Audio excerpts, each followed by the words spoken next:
Louis Kasman, Gotti friend, business partner.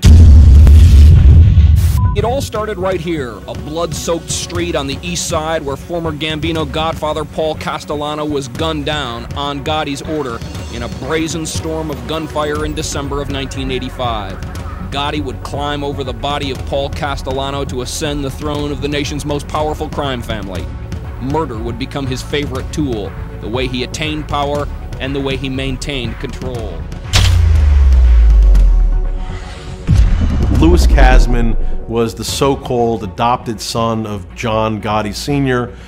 He was friendly with the family as he grew up and became very close to John Sr. And as such, he was sort of foisted upon John A. Gotti, the son. And he was, I wouldn't say that they were friends, but they were friendly. But John knew that Louis Kasman was sort of a necessary evil. He helped out. He had a thriving business. He helped out with some expenses for the trial. And he was also a client of mine. When he got arrested for some minor federal charge and ended up doing, I think, 6 months in jail, I, along with Jerry Shargell, represented Louis Kasman in federal court in the Eastern District of New York. And this guy became actually pretty close to me. You know, he was not a mobster. He was a Jewish kid, and again, you know, roughly my age. We were friendly, and it was somebody that I sort of had to deal with because he was sort of this omnipresent image that was sort of around the case. He was living in Florida at the time, and this was someone that would constantly call me up before the case was starting. You know, how is the family treating you? Are they driving you nuts? You know, how's Vicky? How's this one? How's that one? And I would talk to him. Because, you know, this is what it was. This was sort of part of the family, so to speak. So one day in the middle of the trial, the beginning, very beginning of the trial, I'm in the bathroom. John, now, keep in mind, had been remanded, so he was not capable of leaving his seat and going into the hallway and finding the bathroom in 500 Pearl Street where the trial was being held. And I'm in the bathroom at the urinal, doing whatever we do at the urinal.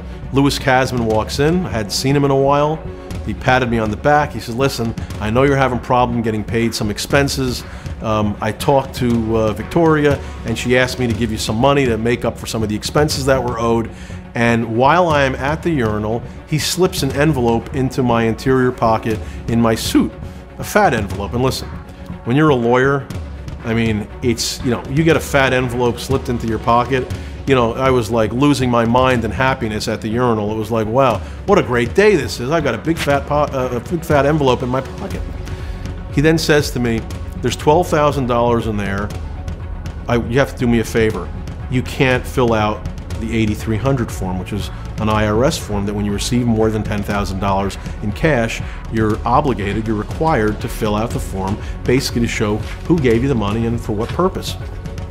And I just was stunned as I backed away from the urinal, thinking, are you crazy? And I said to Louis, took the envelope out of my pocket. I said, I'm not going to jail for this. I said, take it back, I don't want it. And he, come on, I've known you for 100 years. You're like, you know, like a brother to me. I said, I don't want the money. I'm not taking the money. And that was it. Walked out, stunned. Now keep in mind that I've got some other things I need to worry about, namely, being the lead lawyer on this case where the entire world is watching. I walk back into the courtroom. John is there with his back towards me as I'm walking up. I put my hand on his back, I lean down, and I said, your friend Louis Kasman is a rat. You could have knocked him over with a feather, but at the same time, John never trusted Louis Kasman, never particularly liked him. So I think he was more surprised when I told him what happened, that the government would have, frankly, the balls to do what they did. That was more of a surprise than the fact that Louis Kasman was a rat. Years later, I get a phone call from another lawyer. He's like, you're not going to believe this. Are you sitting down? I'm like, what's that? He's like, Louis Kasman was a rat, and he taped you in the courthouse. I'm like, really? And sent me over the tapes, and I had to listen to them, cringing the entire time, listening to me talk to Louis, and thinking, if I had kept that envelope that he had put in my pocket and not told him basically to drop dead, I'd be in jail.